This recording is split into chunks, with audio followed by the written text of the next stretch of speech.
So, I have a problem with the way that people view and talk about the people of Gobekli Tepe and the Tas Tepeler world. They weren't simple hunter gatherers, like is often said. And actually, in my opinion, whether or not they hunted or gathered is honestly irrelevant and should have nothing to do with the value or the weight that we place on that culture, or their incredible achievements. 12,000 years ago, the people who built Gobekli Tepe and the greater Tas Tepeler world leaped out of the primordial world that had existed since the dawn of mankind. Simply the idea of erecting megalithic stone monuments and building structures with walls and roofs, these are literally some of the foundations of civilization. The very conception of these ideas would ultimately separate humanity from the animal food chain, and it was one of our first steps away and perhaps the largest initial step away from the world of wanderers and cavemen that had existed for hundreds of thousands of years.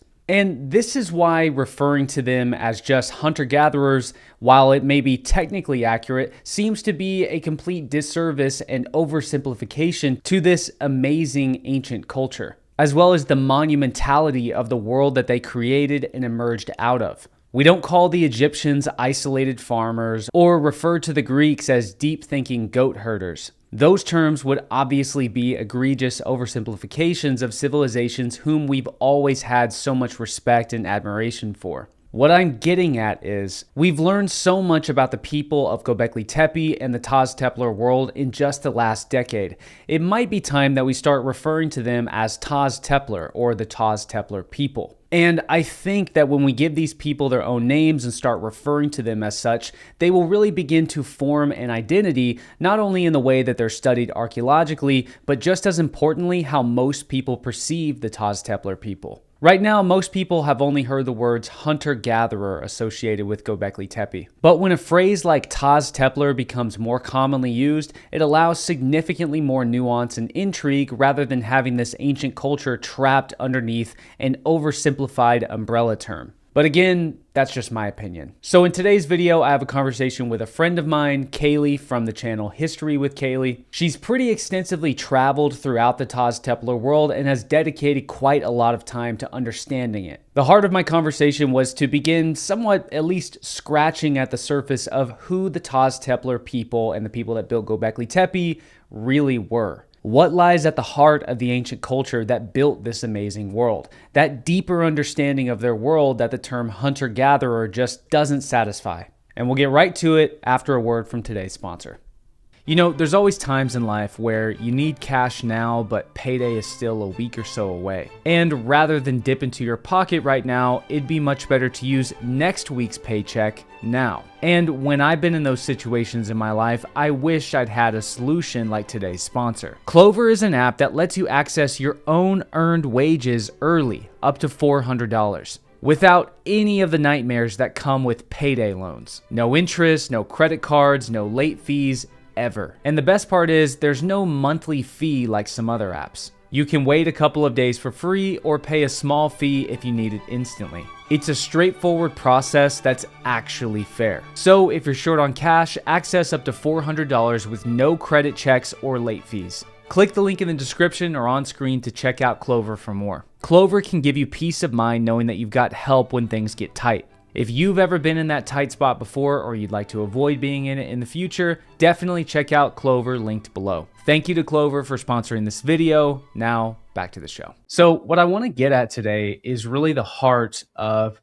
who built Gobekli Tepe and the Tas Tepeler world through your own eyes. I mean, some people think and say it's an ancient lost civilization. Other people say it was just built by simple hunter-gatherers who were building little structures. One feels like an exaggeration, the other one feels like an oversimplification. So through your eyes and your experience traveling around the world of ancient Turkey, what I want to get to the heart of who built that world. Oh, absolutely. I've got my own opinions. I feel like the hunter-gatherers living in that area were definitely not simple. I think we all need to let go of the idea that people in ancient times were simple creatures. They had the same intelligence as us, the same capacity. It's just that they were inventing everything as they tried to survive. And went along with life. We have everything. We have a refrigerator, we have computers, we have cell phones. Everything is done for us by now. And of course, we still do new things, but these hunter gatherers, they lived in an area that was lush with life. So think about plants and animals, and there was a surplus around them. So a surplus of plants and animals that were edible. So their survival was no longer something that relied on the amount of animals and plants around them. So they didn't need to like move from place to place anymore, not as much at least. And I feel like due to this surplus, they were able to sit down and use their brain for different things. Instead of coming up with new hunting strategies or new stone tools, they were able to, I don't know, maybe they were bored and just started, smacking at a rock one day, and they decided, oh, hey, that's actually easily shaped into something. And so the worship of like the fertility stuff, rituals having to do with fertility, male, female, all that kind of thing. And that led to them creating Urfa Man, which is found at Göbekli Tepe.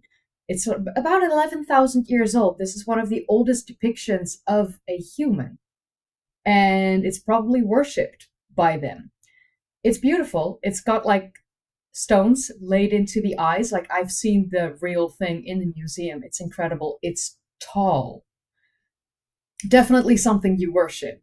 So I feel like they were able to create things with stone, and that led to them starting to create bigger things with stone. Göbekli Tepe, a lot of people think that Göbekli Tepe is one of the oldest of the Tas Tepeler sites. It's actually not. It's definitely not the oldest. There's like 3 or 4 sites older than Göbekli Tepe. You can see like the evolution of the building strategies, building the ways they did it. You can see that at these older sites. And then at Göbekli Tepe, you see the amalgamation of everything they learned, and you see these insanely massive pillars that are like 5 meters in height. I'm not sure how many feet that is. Sorry for the American audience. But these insanely tall pillars were created because they had learned how to do that. And I feel like the people who created Göbekli Tepe and all the other Tas Tepeler sites are the direct ancestors of the Anatolian farmers who started farming around 9,000, 10,000 years ago. So within 1,000 years of Göbekli Tepe being built, they started farming already in that area. I don't see the people who created Göbekli Tepe as a civilization, but I do see them as a pre-civilization. They were the last bit, like the last puzzle piece before humanity became a civilization later on. They had almost everything, but they didn't have the writing, at least not that we know of at this point in time. We might find writing someday. I mean, There's also not necessarily a direct hierarchical structure within their communities. These were tribal communities. They created these separate locations with structures. You can see a lot of similarities between the two, but you can also see a lot of differences. Like at Karahan Tepe, you see a lot of the leopard, while at Göbekli Tepe, you see the boar and the fox way more. And then at Sayburç, you see the lion way more than anything else. So they all had their own animals that they probably worshipped or at least depicted the most. Yeah, it's really, really fascinating. It's amazing that I made a post about this maybe a week ago or so after we had talked with Johanna about the Tas Tepeler world. And throughout that conversation, what was really imposed on me was how amazing it is for a group of people to take a leap out of the way life had been for 200,000 years, where you are roaming and following and hunting down animals, and maybe you're foraging plants that grew naturally. Obviously they didn't plant them, But then to jump out of that into having a religious structure of some kind Yeah, or some kind of belief structure where you yeah. are building buildings, you even just the creation of walls with a roof. This is something I just learned. I mean, I didn't even know that. I guess lately they think that those T pillars were actually subterranean in a way, like they put a roof over them. I don't know if people actually realize how crazy that is to go Oh, from it's insane. a world where Yeah. none of that existed to a world where now all of that exists. And the weird thing is also, but like the weird thing is also that they created all of this and then they abandoned it, and nothing like it was created for a couple thousand years. That's the most Mhm. insane part for me personally. Like they created, you can for the roof stuff, you can actually see the slits on top of the T pillars, and you can see where the roof structure would have been, where Really? it would have leaned on the T pillars as you stand there. It's crazy. It's honestly, Göbekli Tepe is insanity. They now found a settlement on top of the hill, so higher on the hill than Göbekli Tepe, and it's unsure if this settlement is older or younger than the temple itself. So settlement, that's people living there, cooking there, staying there, like, you see household items, and used to, it was thought that nobody lived there, right? Exactly. It was thought that Göbekli Tepe was only a religious like center, a place where people came together, and now it's actually, they discovered this year that there's a settlement on the hill. I've seen part of that because they've, yeah, just this year, like last year, they thought they found something. And then early this year, they started their excavations and they've uncovered so much already. And you can see like the grinding bowls and things like that. You use that in your kitchen when you're cooking. You can see that in these buildings, like in these houses. And they had stone cooking ware, right? But when you say pre-pottery, some people think that that means you're just cutting up animals with stone tools and Yeah. everything, but they actually had bowls and Yeah. cooking ware that was made and hollowed out entirely Yeah. out of stone, which is Stone in some plates. ways more sophisticated than pottery. Oh, absolutely. It's just, it takes a lot longer to create. So I think that's why we started using pottery so much eventually. And we completely let go of the stone. Uh, how do you say that?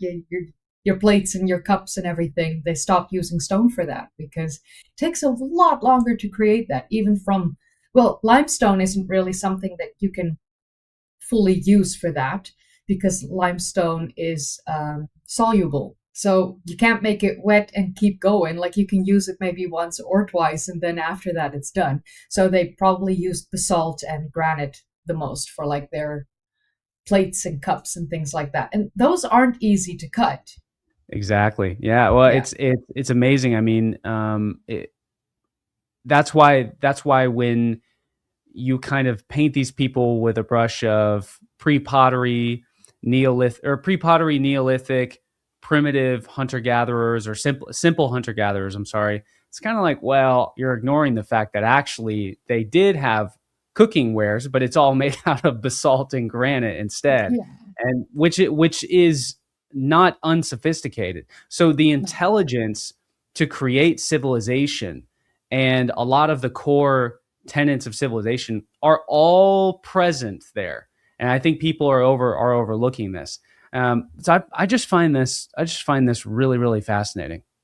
Oh, it so even when you're there and you're standing on like the walkway around Göbekli Tepe, it's hard to comprehend that these people created this. But these pillars, like all these T pillars that they have, these are created from limestone that are, like I said, soluble. They erode. So you can use water and friction very, very easily to shape these, like Yeah, very easily.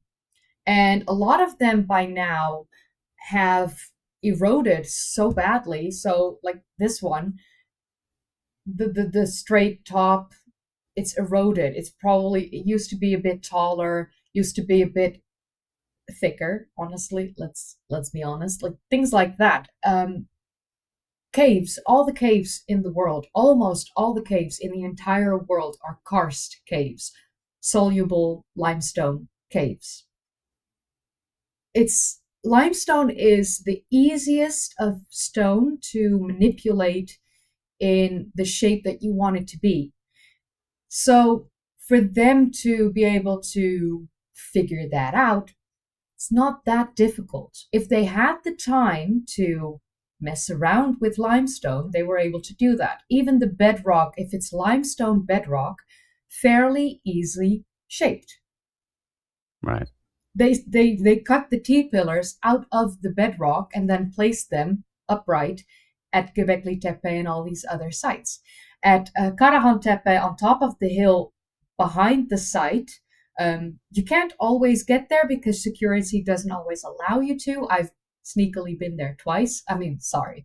But I'm an explorer by heart, you know? So I'm gonna at least try and sneak a little bit. I don't touch things, I don't break things, like nothing like that. But at least, sneakily go there. And I've seen the unfinished T-pillar at Karahan Tepe on top of the hill, and it's still partially embedded to the bedrock. Oh, wow. Yeah, and it's like massive. It's still a bit rounded in shape overall because they never finished it, but you can clearly see the top of the T and the pillar itself.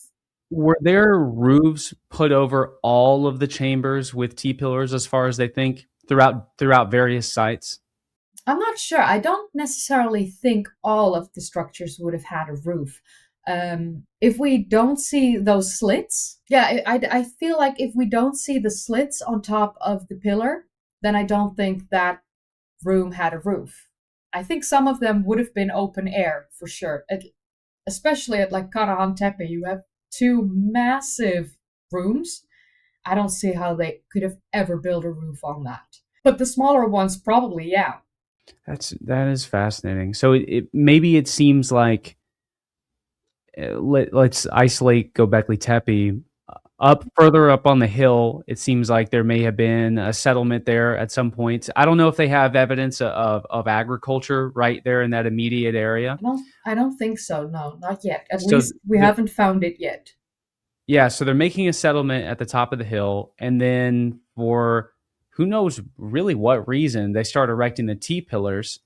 And over time, over the course of 1,500 years, they're using the site, using the site. And then, do you believe the idea that the walls are younger than the pillars themselves, and that the walls were later additions? No, I don't think so because I don't see how these T pillars would have stayed erect like the wall pillars. You've got like usually you have like two massive pillars in the center and they're on like these casing stones which hold them upright and perfectly in shape. But the wall pillars don't really have that. At least most of the wall pillars don't.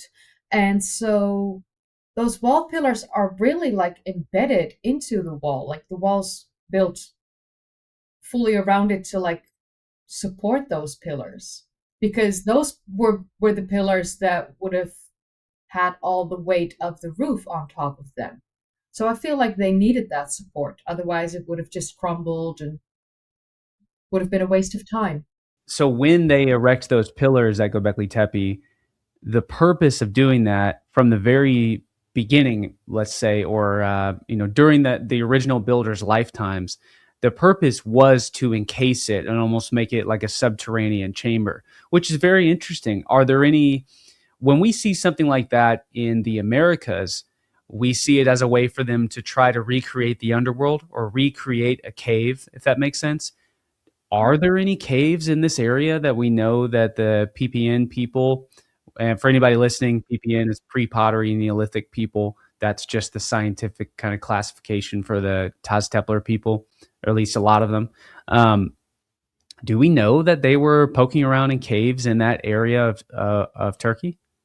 I know about the Basta caves, which is more of like a modern day quarry, but It's a little bit further to the south, but I do feel like there are some cave structures there. Sogmatar has a natural cave that they carved, which is younger than Göbekli Tepe, but still they it was a natural cavity, and then they carved rooms into it.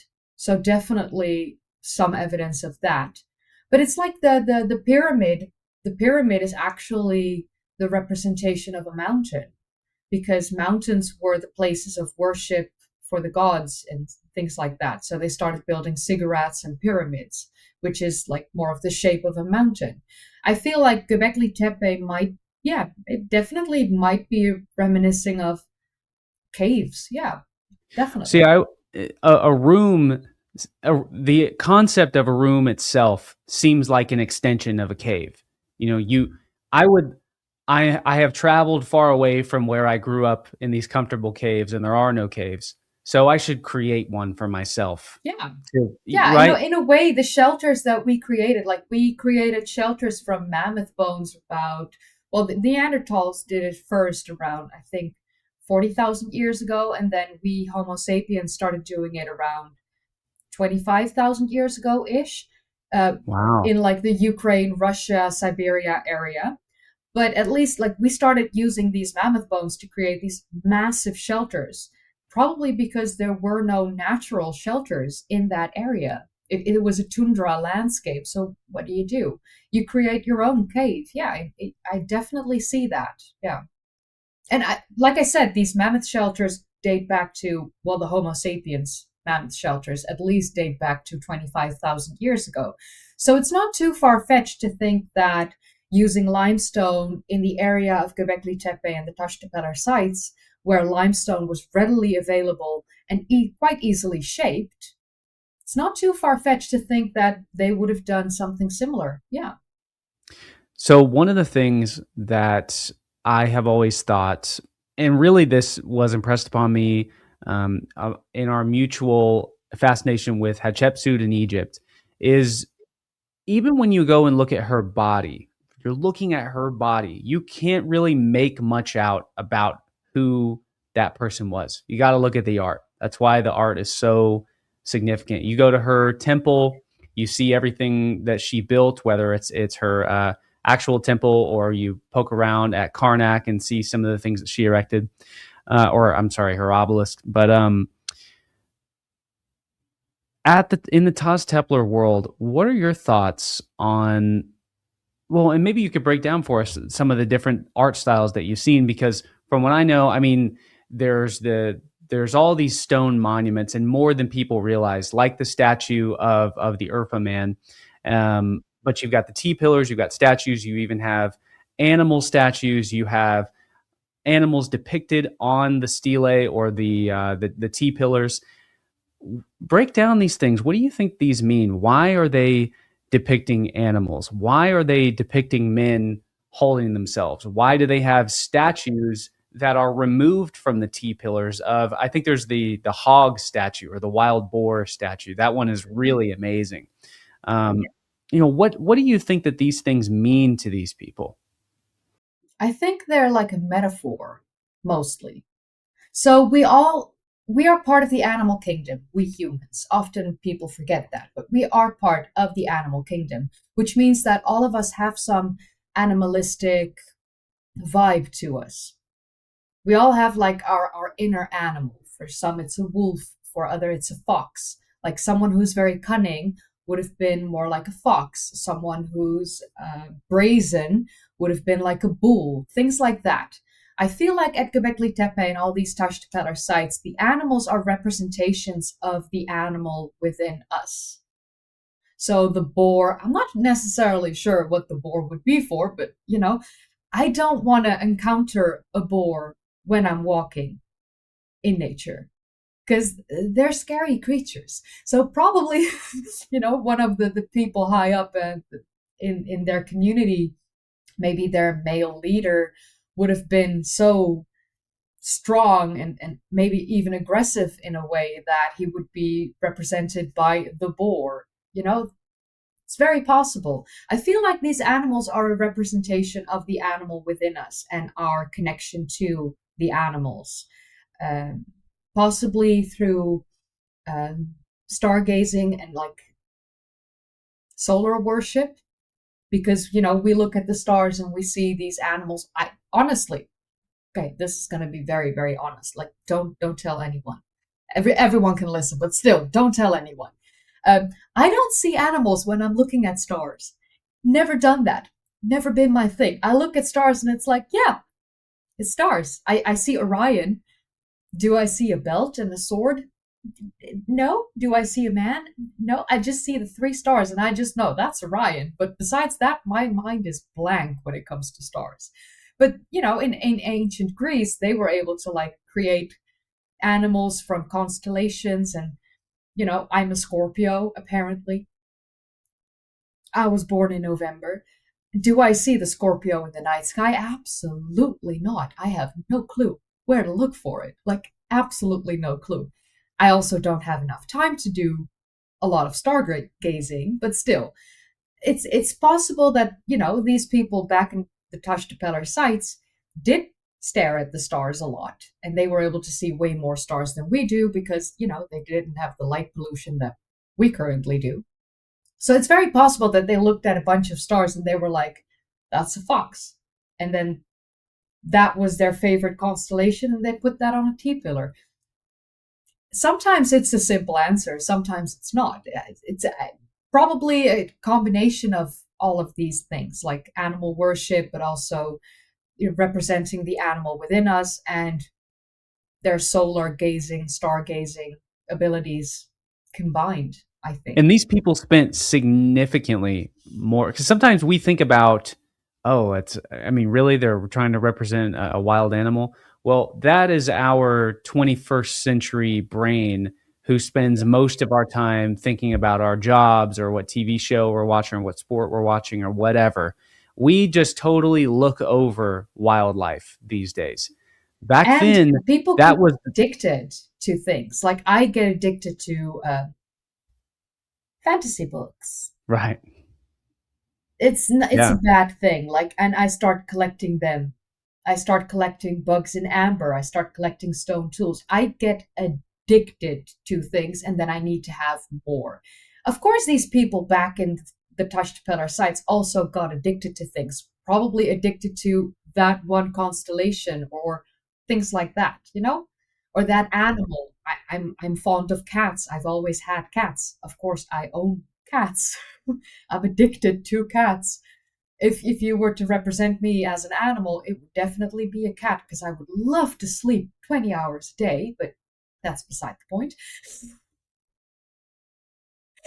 But yeah, I feel like they definitely had that connection with like one animal or a constellation or something like that. Maybe their dad was a fan of boars or wolves, and then they took that with them as they grew up, and then they gave that to their children, and then that started growing into something, and then that one tribe is the leopard tribe, that other tribe is the lion tribe, and the boar tribe, the fox tribe, and then you see that at these Tas Tepeler sites with the depictions of one animal being represented way more than the others. Yeah. I actually find the more we talk about the Tas Tepeler people, the more I start thinking of them as very similar in many ways to Native Americans. They're so similar to the Great Plains tribes that roaming and following animals around, occasionally creating these settlements. Now, of course, Tas Tepeler is far more massive than anything that the Great Plains tribes did. But the Great Plains tribes, their whole world was centered around the animal life. That was it. That was it. And I love what you said about the fact that we're so obsessive today.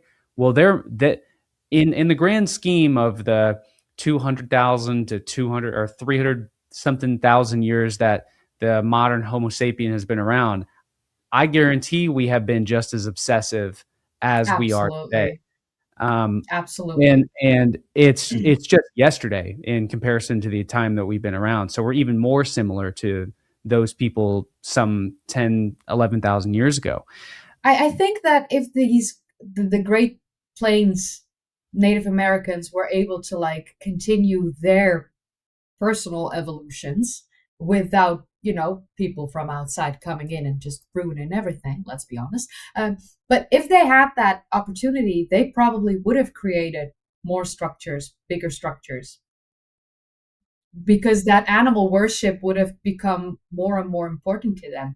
I'm not sure, like, I'm not too familiar with the Great Plains Native Americans. I do know about like some of the mound builders from, you know, the Native Americans.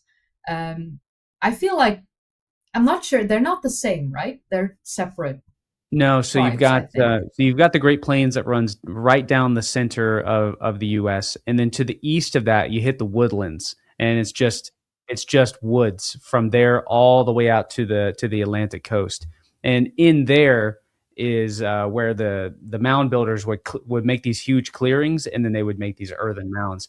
But there's even some similarities there because Native Americans, a lot of their worldview is centered around animal, wildlife, ancestor worship, which I'm sure we'll get into in a moment. And we were talking about that with Johanna, that ancestor worship, actually, before believing in deities, seems like the most natural religious behavior to partake in. You want to keep your ancestors with you as you go throughout life. And then your great grandfather, whom you never knew, sort of becomes more like a deity figure. And so, the more we talk about these Tas Templar people, and this is why I want to talk to you about it, is I actually resonate with so much of it because it's so similar to the Native American world. I mean, shockingly so. I don't actually encounter that many old world civilizations that every other thing I hear, I'm like, interesting. That sounds like something that I'm familiar with. And they're like an ocean away and a couple thousand years apart. It's a very natural way of evolving as a community, I personally think. But also, I lost my grandma 4 years ago now. I still live life with her in the back of my mind, the way that she would do things or would want me to do things. She was a very, she was such a soft person. She was never nasty towards anyone. Like, she was the kindest, sweetest soul I've ever encountered. And the only thing I can try and strive towards is be a quarter of as kind and sweet as she was. I'll never come close to it, but that's something that I carry within me. And I see that with my sisters as well. They have children and they try and teach that to their children. So, in a way, we are, even in modern times, worshiping our grandma because, yeah, we've put her on that pedestal because she absolutely deserves it. She was such a pure and kind soul that you want to keep that spirit alive and you want to keep that with you in a way. Even in modern times, I don't see that as being strange or far-fetched. And like in 2 or 3 generations, especially if we were living back in ancient times without all the modern equipment and technology and day-to-day struggles with, like, work, bills, all that stuff, I think that we would have definitely created, like, eventually she would have been a god to the people. Yeah, yeah, that's exactly right. That's kind of an interesting thing too, is when we say the word worship, that kind of only gives it one aspect where you think of the Greeks worshiping Zeus or something like that. But really it could be, let's say, Urfa man. So one of the things that when we were talking with Johanna, one of the things that resonated with me was when we were talking about how all of these guys, all of these guys are grabbing themselves. Well, one of the things that I thought was that there used to be a Maya king called progenitor jaguar or penis jaguar. And what that meant was that he was the father of the whole kingdom. He established the kingdom.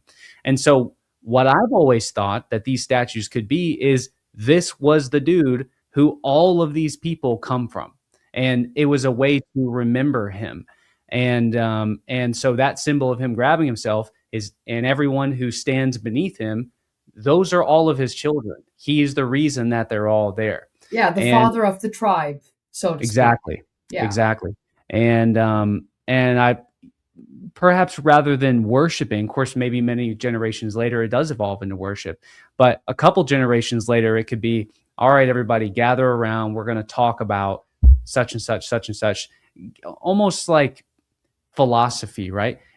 These people definitely had this. They definitely had morals, they had ethics, they had philosophies that they lived their life by, that they taught their children by. And all of these images must have played into that. It was a way to remember the world around you and teach future generations about the world around them and the significance of the world that they exist in, right?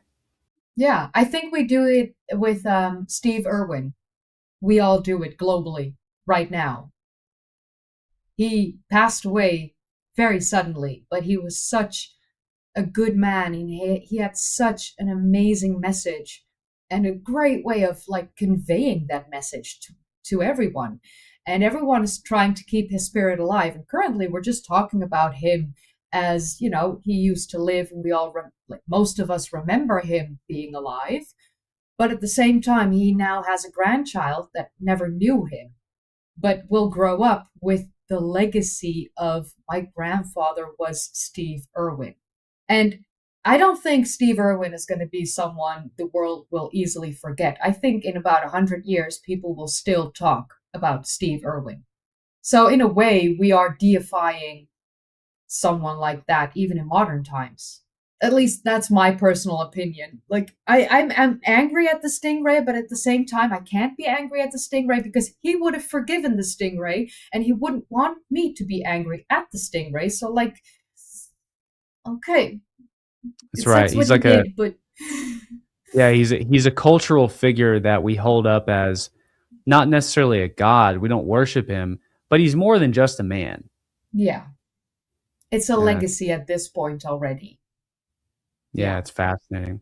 And so, with that, I guess the final note here is that those people who built the Tas Tepler world had, at least I hope somewhere in this 40 minutes or so, we've been able to at least shed a tiny bit of light on the fact that everything that they were creating, all the depictions, all the images there had deep meanings to them, and that these weren't bumbling like people. These were people who definitely had a language, definitely spoke to each other in full sentences, at least what I'm guessing that they did. They had deep sense of some kind of philosophy of the world around them, and that depicting and that making all of these images of art was a way to propaganda is not the right word, but it's a way to display who your culture, who your people are, teach it to future generations, and maybe even show it to other people who will come visit where you're from. Is that kind of the sense you get when you're at the Tas Tepler? I also like the way that you said like philosophy. Like we all look at ancient Greece as being like the origins of philosophy and that kind of stuff. I think it goes back way further and way deeper, and I do feel like the origins of that were at least already present at the Tas Tepeler builders. Definitely. Yeah, yeah. There's no way that they didn't already. Like, if you read, maybe we've talked about this before, but if you read Homer's Iliad and the Odyssey and the sophistication of that story and how everyone kind of gets what's coming to them in this, I mean, really, stories aren't there. There aren't stories that are more well written than that being written today. It That was already the peak of storytelling some 2,800 years ago. Well, I guarantee you that these people had their own Odyssey. They had their own Iliad. They had these own sophisticated, deep, cultural, almost mythological stories that actually do come from some kind of experienced reality that culminates in this wisdom that they pass down to people. And so, I guess with all that, when people look at this world, when you hear the term simple hunter gatherer, it's such an oversimplification of who these people were and putting them in a tiny little box. And I think that in time, at least the Tas Tepler people, probably in our lifetime, will somehow climb out of that classification and get something else that's a little bit more precise as to who these people were, because they were leaping out of the primordial world. This 13 billion years that had led up to consciousness, and then they're leaping out of that and almost grabbing onto what human civilization will be later on. Like they were the first people that put that spike in the ground that everything else came from, at least from my perspective. Yeah. I think the simple hunter gatherers were the very, very, very, very first. But by the time Göbekli Tepe and the other Tas Tepeler sites were created, they were extremely sophisticated and they were absolutely very intelligent. And we can see that from the evidence of these sites. Yeah. And definitely like spiritual meaning, like a lot of people when they hear things like spiritual meaning, ancestor worship or animal worship or fertility rituals or temples, their mind goes, oh, it's woo woo. It's not. We still have this in modern times. I worship my cats, you worship your dog. You can say it's not true, but I mean, let's be honest, I see you with your dog. It's obvious we love them and we in a way worship them. We I don't mind not eating for 2 or 3 days if that means my cat can eat. So yes, I worship my cat. Do you You have do know? you have pictures of your cat around your house, like printed out pictures? No, I don't, but I have 15,000 photos and videos, and I created cat videos way before I did my YouTube with like the history stuff, and that was just to learn to edit because my cats were around me, and so I have all of that, and I absolutely worship them. I used to be a cat picture online before I started using my own face, so yeah. You know, something that makes me think of is the reason I ask is because my wife has photos of our dog printed out all over our house. Okay, so we love that dog and we want to immortalize him, even if we're not thinking, oh, we should immortalize him. And she's really just thinking it'd be so cute to have a photo of him up. But that's really what she's doing is immortalizing him. Well, there's not Polaroids back in this time. So you make a statue of some kind. Or what about hunters when they want to immortalize their big game kill and they put a ridiculous giraffe head on their wall? Yeah. Well, you can, Cave as far as paintings I from all know, these mammoths and bears and like cave lions and all that stuff. it's the same Absolutely. thing. Yeah. And so we look at that, we look back at them and we kind of paint them with a brush and say, oh, they're worshiping these things. And then people in the modern world, so being so disconnected from it, your eyes kind of glaze over and you're like, you're worshiping animals? But no, no, no. Yeah. Take a look at our own world. People still worship animals. Whether it's your pet or whether you killed it, people still worship the animals. You may not use that word worship, and maybe the word worship is flawed. Maybe that's not the right word to be using. Maybe immortalizing it is the right term or something like that. But Yeah. yeah, yeah, looking at this world through the lens of these people are exactly like us, really, and the more you sit with that, like you and I could talk about this for 10 Oh hours. yeah. And but the more you sit with that, the better of an idea you get of who these people were. Yeah. I mean, I don't have pictures of my cats, but I have a cat tattoo, and my There male you go. cat, the father of my current lady cat, he's her actual dad, and they were inseparable, and he passed away 3 years ago, and so I have a paw print of him tattooed on my other leg. And if my baby lady, one day passes away, she's currently 11, so I hope she's still here for like at least 10 years, but eventually her paw print will be added to his paw print and their Oh yeah. ashes will be put in an urn together. Like his ashes are still waiting in the closet, like right behind here. Oh wow. And everyone is like, why do you keep his ashes in a tin? And I'm like, he would not want me to put him in an urn before she passes away because they will go together. They were inseparable. They need to be Mm. intertwined for the rest of eternity. So we're patiently waiting and we're not rushing. So yeah. But yeah, in a way, And that's also a form of like, yeah, immortalizing them. worshipping And them. people at Gobekli Tepe would have thought exactly like that too. When it comes to like animal worship or immortalizing them, I do feel like we see that a lot at these Tas Tepeler sites. And I do feel like a lot of cultures throughout history have done this. It's not just the people at the Tas Tepeler sites in Turkey. Like you're saying, like it's also the Native Americans in the current, Americas. I think people in South America did it too. I think people in Asia back in the day did it as well. You can see the cave paintings in like France and Spain and other places. Definitely a way of immortalizing either a big hunt or an animal that was close to them. Things like that. Definitely something globally that we innately share. Just, you know, I grew up in a household, we had a cat. Somehow, for the rest of my life, I will always feel that connection to cats. That was my first friend who wasn't human, you know? Yeah. So at the end of the day, Gobekli Tepe may not have been built by Atlantis, but it definitely was built by people who were just as intelligent as us, who probably had a much deeper connection with the natural world around them and with the cosmos. Yeah, I definitely agree. Very sophisticated hunter gatherers, just not yet a civilization, but very Yeah. close to it. Yeah. Grabbing on to like that first cape of what civilization will be Yeah, 10,000 years ago. I mean, really, seriously, yeah, that's insane. Like, that's just yeah, crazy.